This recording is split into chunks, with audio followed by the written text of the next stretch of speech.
Sigma just shattered the laws of physics with the world's first full-frame autofocus 135mm f1.4 lens. But before you rush to pre-order, this massive optical breakthrough is going to absolutely destroy the resale value of your current portrait glass. You are looking at a lens that takes the crown from every major camera manufacturer, but the reality of switching to this beast carries some massive financial traps that nobody is talking about yet.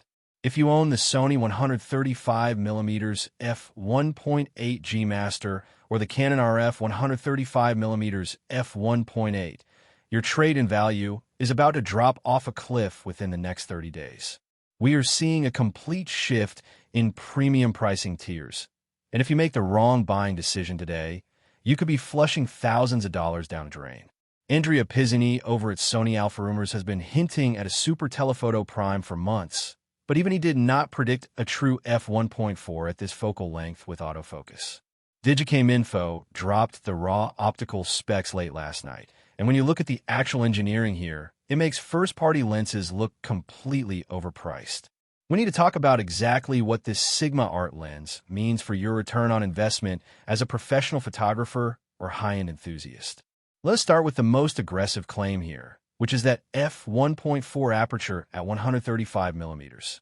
For years, we were told by optical engineers that a 135mm f1.4 with autofocus would be too heavy, too slow, and way too expensive to manufacture at scale. Nikon gave us the Plana at f1.8 for about $2,500. Canon gave us their RF version for $2,100. Sony has dominated for years with their f1.8 GM sitting around $2,100. Sigma is aggressively undercutting that premium pricing while giving you a full third of a stop more light and significantly more background compression. But here is where the camera companies try to trick us. They want you to believe that f1.8 is the maximum usable limit for eye autofocus at this compression level. Sigma is proving them wrong, but it comes with hidden costs you need to prepare for. When you are shooting at 135mm and f1.4, your depth of field is literally measured in millimeters. If a subject leans forward by an inch, their eyelashes are in focus, but their pupil is completely soft. That completely ruins a wedding portrait or a high-end commercial fashion shoot. If you deliver soft images, you lose that $5,000 client forever.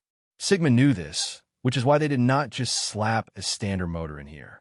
They built a highly complex floating focus system utilizing two independently moving lens groups. And they're driving those massive, heavy glass elements with their dual HLA system, the high-response linear actuator. I spoke with some insiders from Sigma Rumors, and they confirmed this dual HLA setup is mathematically twice as fast as the older stepping motors found in previous art lenses. This is a massive deal for your workflow. You're not just getting a brighter lens. You're getting a lens that can track a bride walking down the aisle at f1.4 in a dimly lit church without hunting for focus. Fast, precise, and completely silent autofocus means you are not ruining the audio for your hybrid video rigs. This translates directly to a higher return on investment because your hit rate goes from 80% to 99%. You spend less time culling bad photos in Lightroom and more time booking new clients. But let us talk about the optical formula, because this is where the long-term review of this lens is going to shine and where first-party lenses are going to sweat. Sigma packed this barrel with 4 FLD elements and 2 aspherical glass elements. FLD glass has performance equivalent to fluorite, which is insanely expensive to manufacture. By utilizing 4 of these elements, Sigma is specifically targeting axial chromatic aberration. If you have ever shot a high-contrast portrait wide open on an older large-aperture telephoto lens, you know exactly what I'm talking about. You get those nasty magenta and green fringes on the edges of white shirts, metallic jewelry, and tree branches in the background. Fixing axial chromatic aberration in post-production is a nightmare.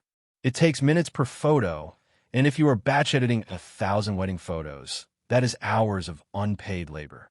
Sigma engineered this lens to optically correct those defects before the light even hits your sensor. That means you're getting razor-sharp resolution wide open at f1.4. You do not have to stop this lens down to f2 or f2.8 to get acceptable sharpness. You're paying for f1.4, and you are actually able to use f1.4. The ghosting and flare resistance is also heavily optimized, meaning you can shoot directly into the setting sun for those golden hour flares without washing out the contrast of your subject's face. Now look at the physical build quality. It features that highly sophisticated made-in-Azu construction. If you follow my channel, you know I'm obsessed with how gear actually holds up in the field. Plastic barrels crack when you drop them. Cheap weather sealing lets moisture destroy the motherboard. Sigma is building this like a tank. But they also included configurable AFL buttons in 2 different locations on the barrel.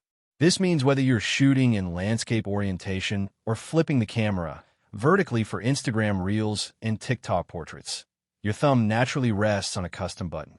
You can map that to autofocus, focus hold, or even punch-in magnification. They also included an aperture ring lock switch and an aperture ring click switch. If you are a hybrid shooter, you know exactly how valuable this is. You can lock the aperture ring so you do not accidentally bump it during a fast-paced shoot, completely ruining your exposure. Or, if you're shooting video, you can declick the ring for smooth, completely silent iris pulls. This single feature saves you from buying a separate, expensive Cine lens. That is hundreds of dollars saved. You can use this one lens for high-end photography and high-end video production, effectively doubling your return on investment.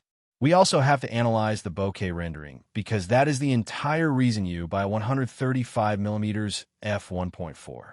Sigma is using a 13-blade rounded diaphragm. Most premium lenses stop at 11 blades. Moving up to 13 blades means that even when you stop down to f2 or f2.8 to get a bit more depth of field, your out-of-focus highlights remain perfectly circular. You do not get those ugly, geometric stop sign shapes in the background.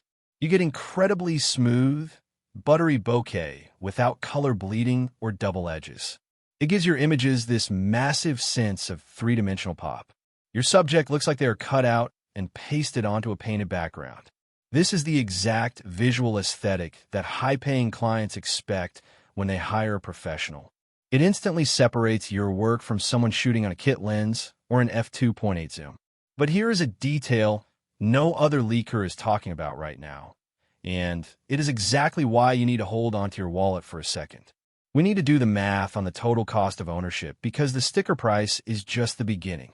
The compression effect of this 135mm viewing angle is incredible, but pushing this much light through an f1.4 aperture requires an absolutely massive front element.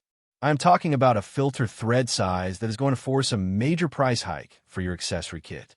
If you shoot video or outdoor portraits, you absolutely need a variable ND filter or a circular polarizer to control your shutter speed and cut reflections. Most of you currently own 82mm filters. This Sigma lens is almost certainly going to require a 105mm front filter thread. Have you looked at the premium pricing on a high-quality 105mm variable ND filter lately? You are looking at a $350 to $450 hidden cost just to be able to shoot this lens wide open in daylight. If you try to adapt smaller filters, you will get massive mechanical vignetting that ruins your files. So factor that exact dollar amount into your buying decision immediately. And then there is the physical weight. Sigma's previous 105mm f1.4 art lens was nicknamed the Bokeh Master, and it weighed over 1.6 kilograms. With a longer focal length and the same f1.4 aperture, plus the dual HLA motors and all that heavy FLD glass, we're easily looking at a lens that approaches 1.8 to 2 kilograms. If you shoot on a heavy gimbal like the DJI RS3 Pro, you might just barely balance it. But if you use a smaller travel gimbal, this lens will completely break your payload limits. You will have to upgrade your entire stabilization rig, which is another $800 hidden trap waiting for you. Do not get me wrong, the optical performance sounds completely unmatched. Being the world's first full-frame autofocus 135mm f1.4 puts Sigma in a league of their own. They're flexing their manufacturing muscle and proving that third-party lens mac. Airs are no longer just a budget alternative. They're the innovators pushing the industry forward. When you compare this to the Canon RF lineup, where Craig Blair at Canon Rumors constantly reports on Canon locking down their mount and refusing to allow third-party autofocus lenses, it makes you appreciate Sigma's aggressive push even more. If you're on the Sony E-mount or the L-mount alliance, you have an incredible advantage right now. You can sell your current 135mm F1.8 before the market floods. Right now, a used Sony 135mm GM fetches about $1,400 on the used market. Once this Sigma officially hits the shelves and the reviews drop showing how much sharper it is wide open, the trade-in value of that Sony lens is going to crash to $900. Sell it right now, save your money, and put that cash directly toward the Sigma pre-order. We also have to talk about the physical ergonomics when shooting with a 2-kilogram lens. If you're a wedding photographer holding a camera for 12 hours straight, the fatigue is real. You're going to need a battery grip for your camera body just to balance the front heavy weight distribution. That is another $350 accessory you might not have considered. So when you look at the premium pricing of this Sigma, which I estimate will launch around $2,299 to $2,499, you have to add the $400 filter, the $350 battery grip, and the potential gimbal upgrade. The total investment pushes past $3,500 very quickly. Is it worth it? From a pure business perspective, absolutely. The compression and extreme subject isolation provided by 135mm at f1.4 cannot be replicated in software. Fake AI background blur still messes up hair and glasses. Clients pay for authenticity and sheer optical perfection. If this lens gets you 3 more high-end weddings a year because your portfolio looks dramatically better than your local competitors, the lens pays for itself in a month. That is the true return on investment. But I'm holding back one final, highly controversial detail that changes everything for video shooters. While the dual HLA motors are incredibly fast for photography, focus breathing on a 135mm lens is notoriously difficult to control. When you pull focus from infinity to minimum focus distance, the field of view often shifts, making it look like you are zooming the lens. First-party lenses often rely on in-camera digital breathing compensation.